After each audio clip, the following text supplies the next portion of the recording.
Well, greetings and salutations, everybody. Welcome back once again, and for the very first time, to the Farts and Crap Show, where today, as per usual, it's your host, Anjo, here with a little rant for you guys, a little bit of a pitch, if you will, which, again, if, this is completely just an idea that I had that I kind of reworked and reformulated to put in a nice little concise video that hopefully won't exceed 20 minutes, maybe 25. But also, if anybody from Sony happens to be watching, or anybody that has ties with Sony, free idea, by the way. Just take this if you want to use it. Please, please do. Basically, this is not about From Software. This is not about Armored Core Last Raven, one of the best games on the PS2, one of my favorite games ever, because I really want a port of this game. I really do. All of the third generation Armored Core games, like 3, Silent Lion, Nexus, Last Raven, on modern platforms, please, just upscale the games. They look glorious if you do that. This is not upscaled. It is a little bit, only on the output resolution to get to 1080p. I am using an HDMI adapter with PS2 Slim. This is my kind of refurbished one that I refurbished myself. Picked it up at a thrift store for 25 bucks. It needed a new AC adapter. It didn't have the SCART cable. It did have 2 memory cards, thankfully, that still work after 24 years. And the controllers were pretty much trash that it came with.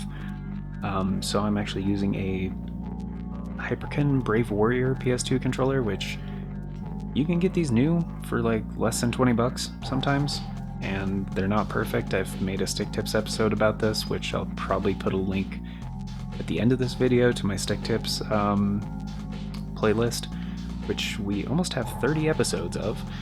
But, yeah, so this one, basically my point is it is currently March 2024, and March 4th was not only what everybody was doing in 2000, but it was also the launch of the PS2. People were lined up around the block at electronic stores in Japan to pick this thing up. Some people went through quite incredible extremes to try to get a PS2, honestly. And it was a hot ticket item for holiday 2000, for a lot of reasons. One of which being it was a very comparably priced DVD player. And DVD players were kind of the new thing. It was the new storage medium, the new hotness to put your, TV shows onto for box set collections. It was your new movies and everything. Everybody, when they were watching stuff at home, were watching DVDs. And we still have a bunch of DVDs that are great. Like a lot of TV shows. Like I have my Futurama box set that has all the early seasons all on DVD. I have some old anime and stuff, like the original releases of Neon Genesis Evangelion. There was a lot of stuff you could get on DVD and you could watch at home without an internet connection. It was fantastic. It supported surround sound, which was the hotness. It was an incredible time for technology, honestly, and it was a great successor to one of the best consoles of all time, the PS1. And the PS2 is still one of the best-selling platforms, one of the best-selling consoles, period. It was number one for years and years and years. And even up until, I think, 2022, Sony was still servicing PlayStation 2 consoles. So now that they're not, how do we go forward with this? Because honestly, and this is the abstract, this is the thesis, this is the TLDR, I think if Sony put PS2 stuff back into production, it would sell. Now, let's take this at face value at first. New Magic 8 PS2 8MB memory cards on the shelves, like $5, maybe $10. New PS2 games in box with instruction manuals and the little thing, the holder for your PS2 memory cards. New printed DVD, like PS2 games on the shelves, less than $20 a piece. New PS1 games on the shelves, $10 a piece. Like, new component cables for PS2, you know? New replacement AC adapters, new DualShock 2 controllers. Like, they could price all of these very competitively and still turn a profit. The problem is, I don't think they're going to do that. And I don't see this as a problem. I don't see this as a hurdle. I don't see this as any reason to not do this, because there would be a lot of costs involved. There'd be distribution costs, there'd be printing costs, licensing fees, lots of different things. And I could see that as being a huge deterrent, a huge reason not to do it. However, and of course there's the other thing, like, it's retro, like it's too retro. Why re-release PS2 stuff with no changes? And there's the modding community. Like, PS2's, pretty much all of them, except for I think the very last models, can be modded fairly easily. Like, why release new hardware that you want to make money on if people can just soft mod it, or, you know, physically, you know, use the pre-existing mods for the hardware? Well, PS2 mods originally came out of necessity because people wanted to play them on modern displays. Like, even now, I'm having to use some, you know, upscaling an HDMI adapter for the PS2, some video filtering so it's not too dark and washed out or oversaturated.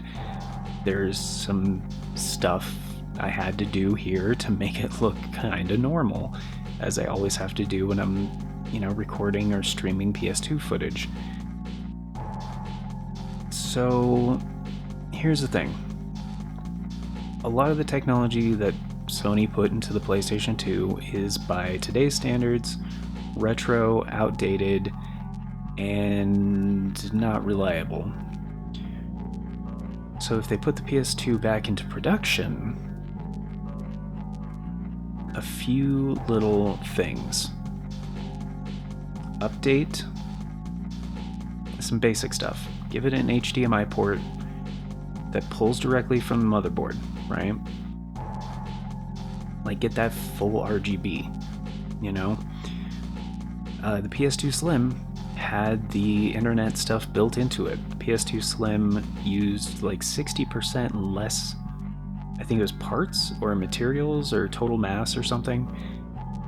It was a lot smaller, a lot sleeker, and it was parts, yeah. The original PS2 was like 2,000 parts for the fat model-ish, and the PS2 Slim was about 600.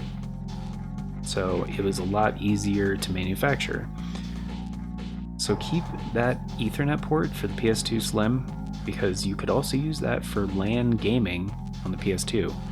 Like, even on games like this, Armored Core Last Raven, you could connect two PS2s connected to separate TVs for competitive multiplayer. And it was great. Zero lag. It was incredible. The problem at the time was finding somebody else with a PS2 And like setting up two TVs in the same room, like same issues that you'd run into like with other systems. GameCube had it too. You could do LAN gaming on, I think it was Mario Kart Double Dash, up to 16 players, I think. And if you had the resources and everything to have it set up like that, incredible. However,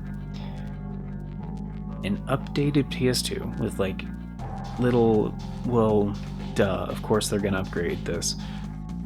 It would have to have a Wi-Fi chip. It would have to have an AC wireless Wi-Fi chip. Not necessarily Wi-Fi 6. Like 5 gigahertz would be fine, 2.4/5, like stuff that is super cheap now, but still more than enough for something that at the most is going to be PS2. So full PS2 games, dual layer DVD, like at the upper limit most of the time, games were like 7 gigabytes at the very largest, typically.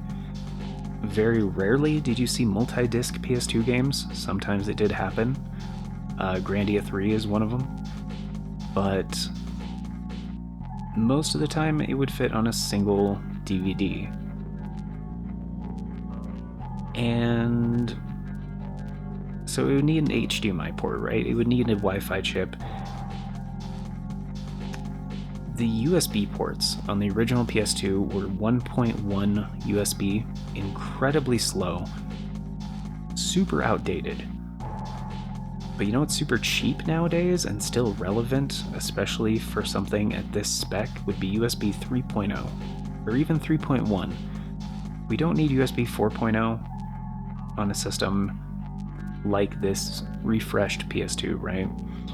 3.0 or 3.1 would be more than enough. And speaking of storage, it would basically need a micro SD card slot, because again, I don't see them putting memory cards back on the shelf, especially like PS1 memory cards, because PS2s were natively backwards compatible with PS1 games.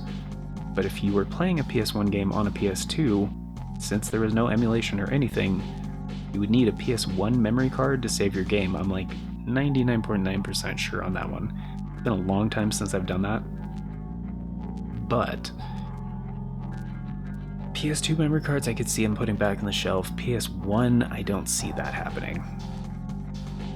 And so if you just made it so any kind of stored media could be written to, and it wouldn't necessarily have to have an SD card slot because you already have USB ports. I think the PS2 Slim, I can't see my ports super clearly from here, but I think it has 2 on the front and that's it. You could add another 2 and then, you know, just actually use one of the ports or multiple ports for extended storage for your, you know, music, game saves, what have you, that sort of thing. The other thing, PS2 it did have online gaming. It had the HDD drive, which, again, terribly low and very slow storage. You wouldn't need any of that with, you know, just an SD card slot or a USB thumb drive, essentially. Either or, totally fine. And you need the LAN, you need the Ethernet port for the LAN capabilities of PS2 games, right? You need the Wi-Fi. The other thing is the drive, the optical drive. So the PS2, a lot of people bought it as a DVD player. Some people bought PS2s without really the intention of playing games on it, or they wanted a system that could replace their PS1. Some people bought PS1s when they first launched as a CD player to, like, this is our music player, because it was very good at doing that. And DVD was natively backwards compatible with that technology. And after some research, I found out Blu-ray, which is also like a Sony technology, by the way, is natively backwards compatible with DVD. It is the successor to DVD. Because of that, I believe it should be natively backwards compatible with compact disc and PS1 games, which compact CD-ROM was like the standard, like storage format, the media format for PS1 games. So you have these generations from original PlayStation to PS2, and it just built upon that. And now we have Blu-ray, which most movies, like if you buy physical movies or, you know, box sets of TV shows and that sort of thing, a lot of the times you get to choose, like, do you want Blu-ray or DVD?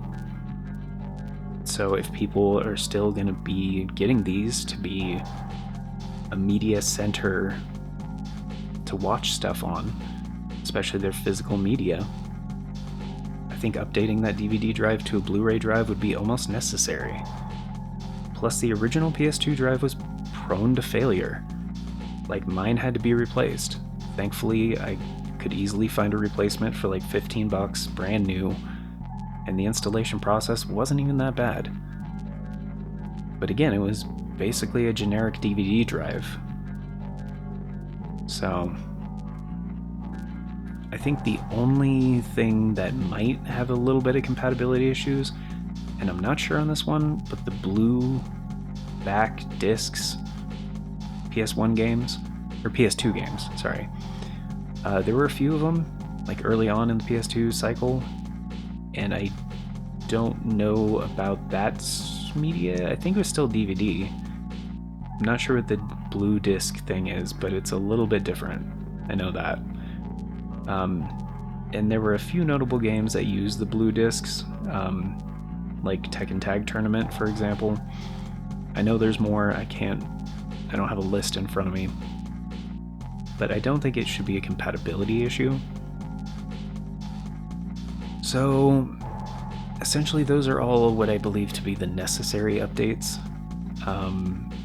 but still keep all the physical ports, like definitely for the controllers, for the memory cards,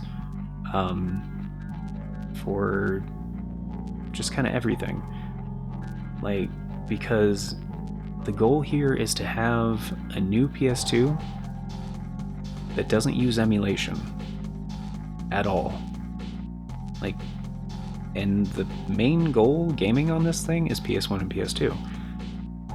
Because yes, on other similar, like more recent platforms that Sony's put out, including like the first like digital platforms like the Vita and the PS3, which now they had PlayStation Network, and it was great because you could get all these games digitally.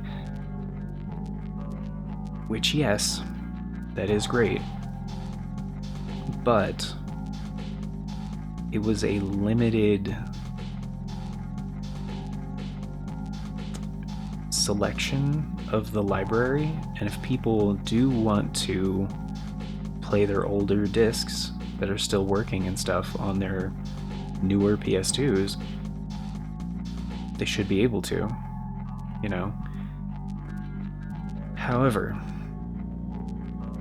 I don't see Sony doing this.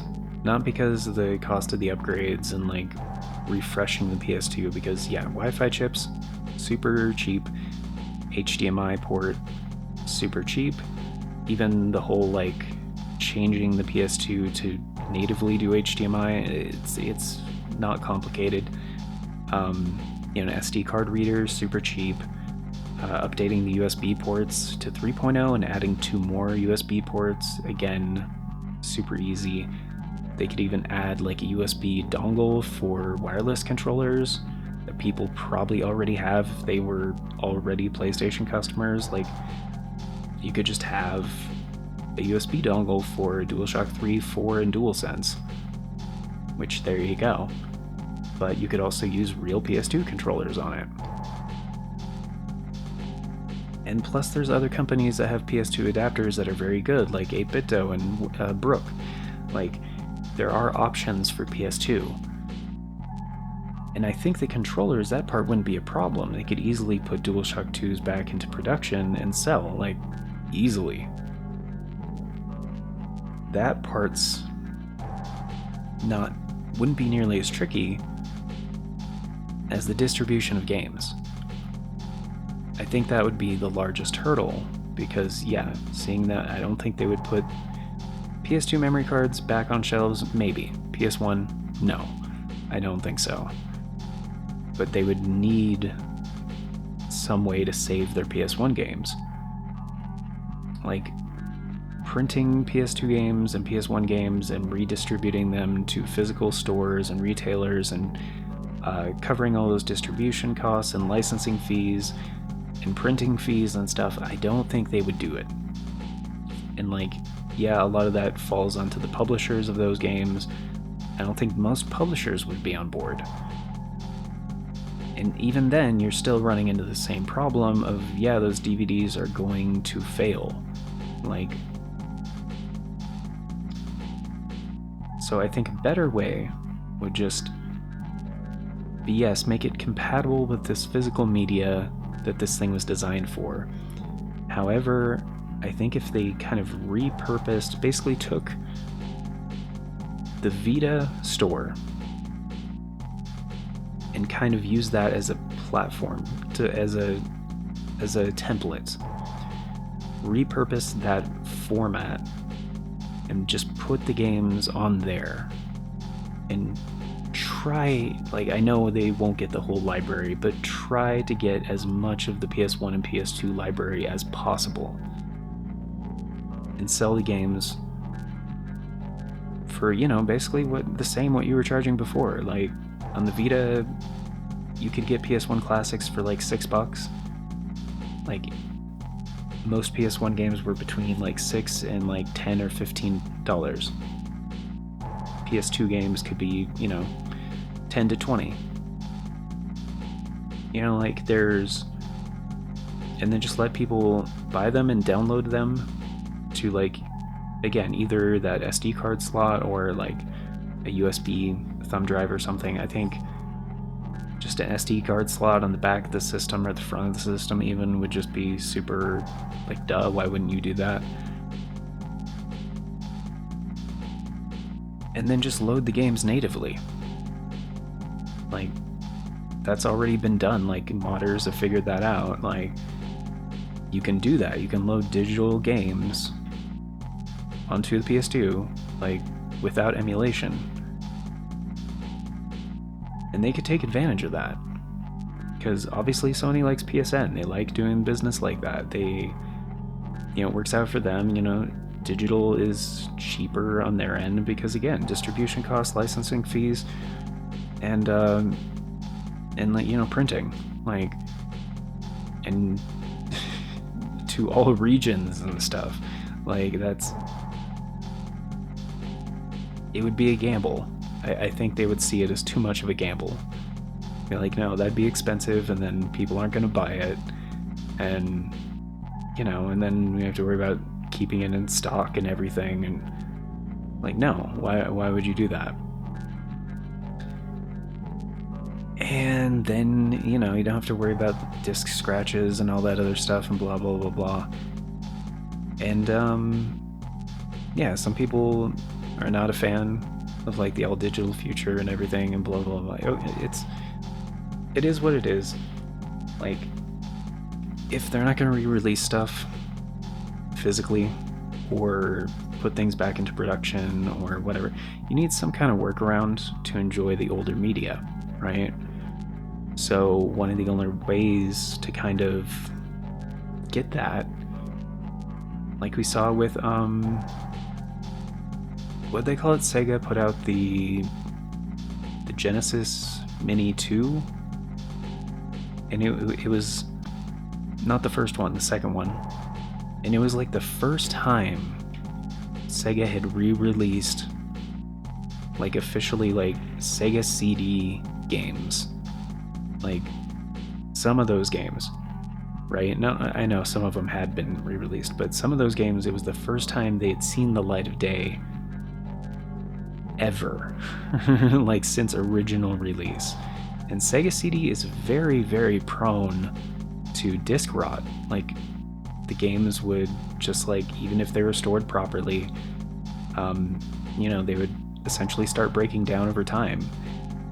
They couldn't be read, and it would create errors and all this other stuff. So obviously you want to back that stuff up digitally, if it can be, and I think it's the only shot. Like, because physically I don't think they're gonna do it. So, but this way, if they had a storefront, like if they had a part of PSN that these new PS2s could access to download digital stuff and do digital purchases and all this stuff, I think we could see a lot of stuff playable that maybe hasn't seen any kind of re-release. And maybe some of these publishers and stuff just don't care about re-releasing some of that old stuff.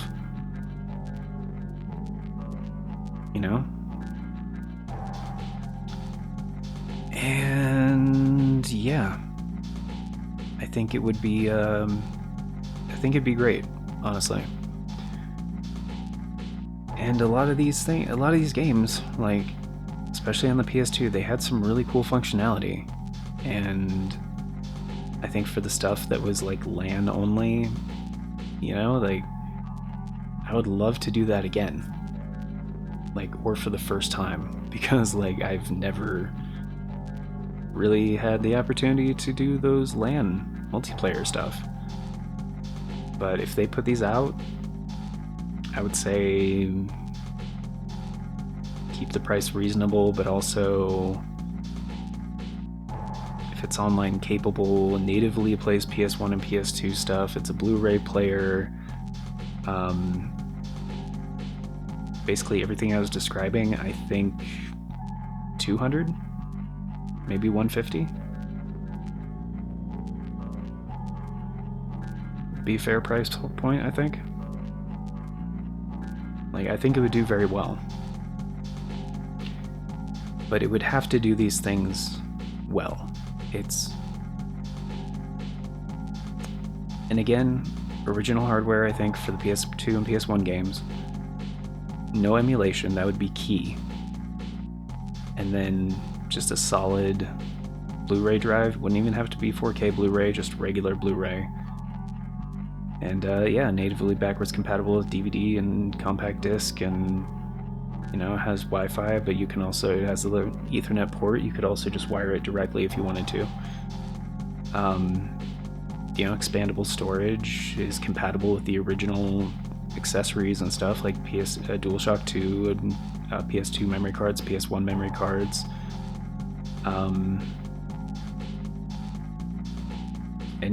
Just native HDMI output. Wham bam, call it a day. I mean, there are people that still order like modded retro systems that have HDMI mods, so they can get that native, like, whatever it is. But I think on the PS2 it's native RGB signal, like straight from the motherboard, basically. And again, it's a huge, amazing library of games, like some of the best of all time, like PS1 and PS2 combined. One of the best libraries of games, period. And that's basically it. So I know I said like 25 minutes at max. We're almost at 30. That's not too far off, but let me know what you guys think down in the comments. Personally, I love my PS2. I still use it from time to time for the mainly for the main reason. It does have a new optical drive in it, so I do use it as a DVD player sometimes, especially if like the internet's out or something. And but there's also a fairly extensive library that is not available on modern platforms, like all of the Armored Core games on PS2, basically. Ace Combat 4, Valkyrie Profile 2, Silmeria. There's a lot of retro game collections on there as well, like some from Midway, some from Sega. I can't see super clearly right now my stack of PS2 games over there, but yeah, there's a lot of really good stuff. Oh, Simpsons Hit and Run, that's a classic. That's like on this generation that has not been ported. There's a lot of great games, a lot of really good ones, and it's kind of a shame to leave them on a dying platform when I think Sony could easily leverage those libraries with a slightly updated hardware, like that would do well. Which again, even if they just wanted to put PS2 stuff back into production with 0 changes, I'd be fine with that. I'd be totally okay with that. But I don't see them doing it. So I think that's the only way to do it. A slightly updated PS2 that's more appealing to, you know, the mid-2020s as we are in now. And also has access to that side of PSN. That'd be great. And 0 emulation. Because, yeah, I would just not. No. If it was emulation, just no. Hard pass. But that's the strength of the PS2, because it didn't use emulation to play PS1 stuff. And sometimes original hardware is the best way to go. So, also, in the HDMI output, a little built-in upscaler, automatically, obviously, because the resolution support might also be a problem, because I believe a vast majority of the PS2 library is 480i, I think. It's 480, I'm pretty sure, is the resolution. And a lot of HDMI adapters for retro systems have like some kind of built-in like upscaling whatever. It doesn't have to be like the M Classic necessarily, where it upscales it and cleans it up, but I think at the very least it would have to have native 720 output, although you can get a pretty clean upscale from 480 to 1080. So probably 1080. Or it could even just be 900p rounded up to 1080. That'd be fine too. Or you could even put a bezel on it. I would rather it not, but it could be native 900p. Just like, you know, then you can adjust your display to, you know, make it fill the rest of the screen. But whatever, let me know what you guys think in the comments. Do you guys still have a PS2? Have you had multiple PS2s? Have you never had a PS2 but wanted a PS2? Was your DVD player growing up a PS2? Did you guys pick up a PS1 just to have a good CD player? Like, there's a lot of stuff that was very innovative and groundbreaking about the PS1 and PS2 generations. And yeah, I think in a lot of ways, because of the software and the things that it could do, it's still relevant. So, but yeah, let me know what you guys think. Again, if you have any, if this has dredged up any ideas that are related to an updated PS2, I also want to hear about that. But yeah, that's going to do it for today. So thank you all for being here, guys, very much. But before we get going, a very special thank you going out to the current Farts and Crap Show members, which at the time of recording is Novelis Draconis and Don Sabino. Thank you so much for choosing to support the show a bit more directly. It greatly helps out and greatly appreciate it.